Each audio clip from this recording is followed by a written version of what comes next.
Kita lanjut lagi untuk pembacaan buku kita di malam hari ini. The Divine Matrix bab ke-7 dari karyanya Greg Braden ya. Kita menuju ke tadi sudah kita bahas ya dari buku ini. Greg Braden ini ternyata membuat semacam klasifikasi ataupun kategorisasi ya, 5 cermin hubungan. Nah, dia kemudian mencoba untuk mengulas satu persatu di bab ke-7 ini. Kita masuk ke cermin pertama, refleksi dari peristiwa saat ini. Di bagian awal dari subbab ini, Greg Braden kemudian membubuhkan sebuah kutipan, quote diambil dari Gospel Thomas. Bunyinya begini: engkau membaca wajah langit dan bumi, tetapi engkau belum mengenali yang di hadapanmu, dan engkau tak tahu cara membaca saat ini. Oke, baik, kita langsung saja masuk. Binatang adalah cermin yang hebat untuk memicu emosi samar yang kita sebut sebagai masalah kita. Sekadar menjadi diri mereka sendiri, para binatang mampu menyulut perasaan-perasaan yang kuat terkait kontrol dan penilaian kita tentang bagaimana hal-hal seharusnya atau tidak seharusnya terjadi. Kucing memberikan contoh yang sempurna. Pengalaman pertama saya dengan kucing dimulai pada musim dingin tahun 1980. Saya bekerja di sebuah perusahaan minyak bumi sebagai ahli geologi komputer dan tinggal di apartemen kecil di Denver. Sebagai anggota departemen layanan teknis yang baru dibentuk, saya menghabiskan sebagian besar siang, malam, dan akhir pekan saya untuk mempelajari seluk-beluk komputer baru dan mengaplikasikan apa yang saya pelajari sesuai konsep-konsep tradisional geologi minyak bumi. Tak terpikir oleh saya untuk memiliki binatang peliharaan apapun karena tidak punya cukup waktu di rumah untuk merawatnya. Pada suatu akhir pekan, seorang teman berkunjung dan membawa hadiah yang tidak terduga. Anak kucing cantik berwarna oranye, pirang, berusia kira-kira 5 minggu. Ia anak kucing yang paling kecil dari seperindukannya dan dinamai Tiger, meniru nama macan dalam buku anak klasik Winnie the Pooh. Meskipun tidak langsung tertarik pada Tiger dan melihat bahwa karakter kuat yang dimiliki tubuh mungilnya akan menambah begitu banyak hal ke dalam hidup saya, sehingga saya akan merindukannya ketika ia tidak ada. Meyakinkan diri sendiri bahwa ini hanya akan berlangsung sementara, saya memutuskan untuk sedikit melawan aturan dan memeliharanya. Demikianlah Tiger dan saya menjadi keluarga. Saya segera melatih teman baru saya itu untuk menghormati zona-zona terlarang di rumah kami. Saya mengajarinya untuk tidak mendekati sofa, meja, dapur, dan bagian atas kulkas. Terutama sekali, ia tidak boleh nangkring di ambang jendela sehingga bisa dilihat orang lain saat saya pergi bekerja. Setiap saya pulang ke rumah, ia tampak sedang tertidur di salah satu tempat yang bukan zona terlarang. Segalanya berjalan sangat lancar pada mulanya. Suatu hari, saya pulang bekerja lebih awal dari biasanya. Ketika saya membuka pintu apartemen, Tiger terbangun dari tidur pulas ala kucing tepat di atas meja dapur di dekat bak cuci yang telah saya kenalkan padanya sebagai zona terlarang. Ia terkejut ketika melihat saya datang dari pintu, sama seperti saya yang kaget melihatnya di atas meja dapur. Seketika ia melompat ke bawah, kembali ke tempatnya di atas kasur, dan menunggu untuk melihat apa yang akan saya lakukan. Sekarang saya penasaran, apakah ini hanya insiden yang terjadi satu kali, atau ini mengindikasikan apa yang sebenarnya terjadi ketika saya meninggalkan rumah setiap hari? Apakah ia mengetahui pola saya dengan sangat baik sehingga akan berada di tempat yang tepat pada waktu yang tepat saat saya tiba di rumah setiap malam. Hari itu saya mencoba bereksperimen. Seraya berjalan keluar menuju balkon dan memandangi indahnya taman di bawah, saya menyelinap ke balik gorden untuk bersembunyi dan menunggu, berpura-pura pergi bekerja. Dalam hitungan menit, Tiger melompat dari kasur dan langsung ke dapur. Mengira saya sudah pergi. Ia kembali ke tempatnya di meja, dekat pemanggang roti dan mesin jus. Ia sangat nyaman di tempatnya sampai mulai mengangguk-angguk dan kemudian tertidur di dekat bak cuci, tempat yang tidak akan pernah ia kunjungi kalau tahu saya ada di rumah. Baru ketika mengobrol dengan teman-teman yang juga memiliki kucing, saya mempelajari sesuatu yang banyak diketahui para pemilik kucing lainnya. Anda tidak bisa melatih seekor kucing. Meskipun tentu ada pengecualian, secara umum kucing melakukan apa yang mereka inginkan. Mereka menyukai tempat tinggi dan tertarik pada tempat yang paling tinggi, meja dan rak dapur, kulkas dan ambang jendela. Meskipun mungkin menghormati peraturan saat kita berada di sana. Ketika sedang sendirian, kucing bagaikan raja di dunianya sendiri. Oh, gitu ya. Menarik juga nih pengalamannya. Nah, cermin ada di mana-mana. Alasan saya membagikan cerita di atas adalah karena pengaruh perilaku Tiger terhadap saya. Dengan sekadar ia menjadi dirinya sendiri, saya merasa frustrasi dan hampir meledak dalam amarah. Ia akan melihat mata saya secara langsung, dan saya tahu bahwa ia menyadari di mana batas-batas tempatnya. Toh, tetap saja, ia bertindak bertentangan dengan latihannya dan melakukan apapun yang ia inginkan, kapanpun ia mau. Mungkin bukan kebetulan.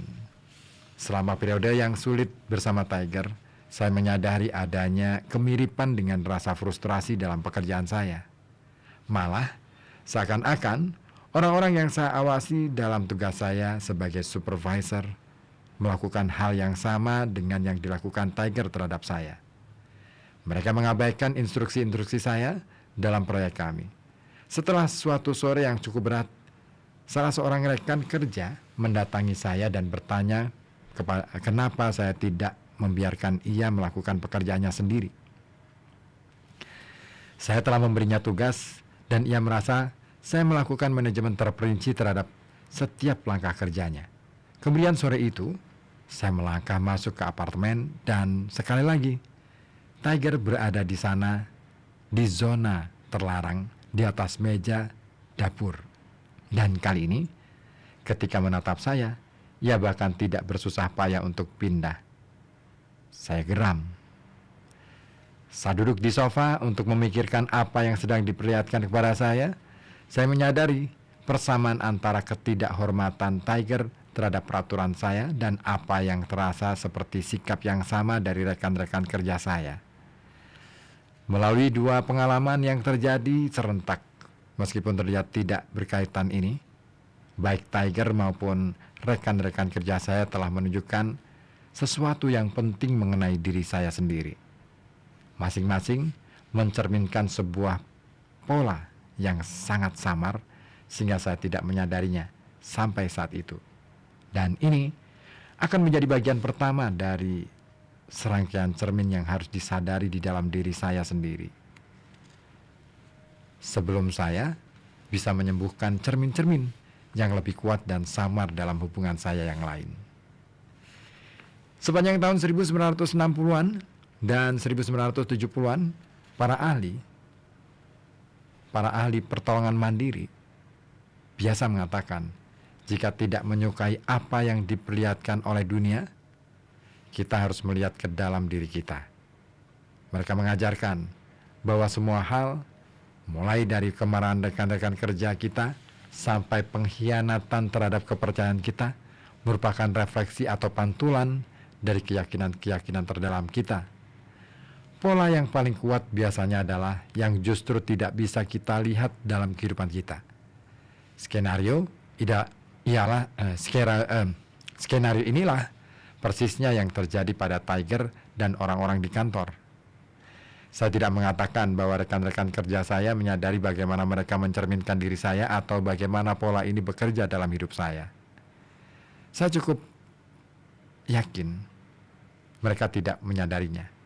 Hanya saja, melalui dinamika di antara kami, saya melihat sesuatu mengenai diri saya sendiri yang mereka bangkitkan dari dalam diri saya. Dalam hidup saya saat itu, hal tersebut berupa cermin kontrol. Karena refleksinya terjadi seketika itu juga, bukan beberapa jam atau beberapa hari kemudian. Saya bisa melihat hubungan antara perilaku saya dan reaksi mereka. Umpan balik langsung adalah kunci pembelajaran saya. Cermin peristiwa saat ini. Kita bisa melihat betapa pentingnya mengenali hubungan antara apa yang kita lakukan dan apa yang terjadi di dunia jika menilik studi antropologi terhadap suku-suku tersembunyi di Asia. Ketika menemukan salah satu suku yang hilang, mereka hanya hilang bagi kita, tentu saja, karena mereka tahu persis siapa mereka dan di mana mereka berada. Para penjajah terkejut saat mengetahui bahwa masyarakat mereka tidak menyadari kaitan antara hubungan seks dan kehamilan. Jeda waktu selama berbulan-bulan antara hubungan seks dan momen kelahiran sangat panjang, sampai-sampai hubungan di antara dua peristiwa itu tidak kentara bagi mereka. Inilah nilai penting dari cermin kita. Kesegeraan membantu kita memahami koneksi-koneksi yang mendasar di antara peristiwa-peristiwa yang tampak berlainan. Jika kita melihat keyakinan-keyakinan kita terpampang melalui cermin-cermin kita, berarti hal tersebut terjadi seketika itu juga. Refleksi apapun yang kita lihat memberi kita momen kesempatan yang berharga. Setelah dikenali, pola negatif bisa disembuhkan dalam sekejap. Mengenali pola itu merupakan kunci pertama untuk mengetahui alasan keberadaannya. Seringkali, pola negatif yang tercermin dalam hidup kita berakar pada salah satu dari 3 ketakutan universal yang kita bahas di bab sebelumnya. Ketika kita melihat keyakinan kita direfleksikan seketika itu juga dalam hubungan kita dengan orang lain, kita merasakan cermin pertama kita, cermin peristiwa saat ini, dan akan tetapi terkadang refleksi dari peristiwa saat ini memperlihatkan sesuatu yang lebih samar dari apa yang kita lakukan dalam hidup kita. Terkadang cermin itu mengungkapkan keberadaan kita, apa yang kita nilai dalam hidup kita.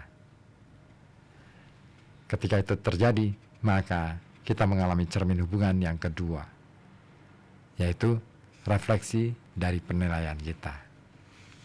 Nah, seperti apa refleksinya? Oke deh. Nah, sebentar ya, sebelum masuk ke cermin yang kedua, ini menarik ya, bahwa kita kadangkala lupa untuk memahami bahwa setiap entitas itu memiliki kebiasaan, memiliki pola yang berbeda-beda, dan kadang-kala kita mencoba untuk melakukan semacam upaya untuk membuat pola bagi mereka, sehingga yang terjadi adalah yaitu tadi semacam pemberontakan kecil seperti yang dilakukan oleh Tiger kepada Greg Braden gitu ya, ataupun rekan-rekan kerjanya Greg Braden. Mereka merasa ya ketika tidak ditungguin gitu ya sama sang supervisor ini, sehingga mereka melakukan apapun pekerjaan yang mereka lakukan itu dengan pola mereka sendiri.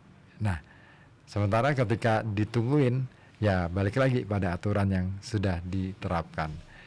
Dan begitulah, jangan-jangan itu pula yang sebenarnya terjadi pada diri kita, bahwa kita itu menginginkan pada diri kita tuh pola kita sendiri, dan kita menolak untuk pola orang lain.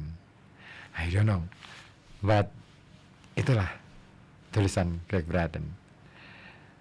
Saya tunggu respon dari Anda. Oke, terima kasih Mas Theo di Magelang ya.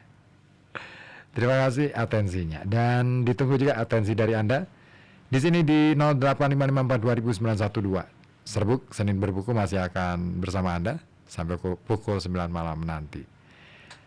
Tetap di sini di FM 91,2 Radio Kota Batik News Interaktif Solutif.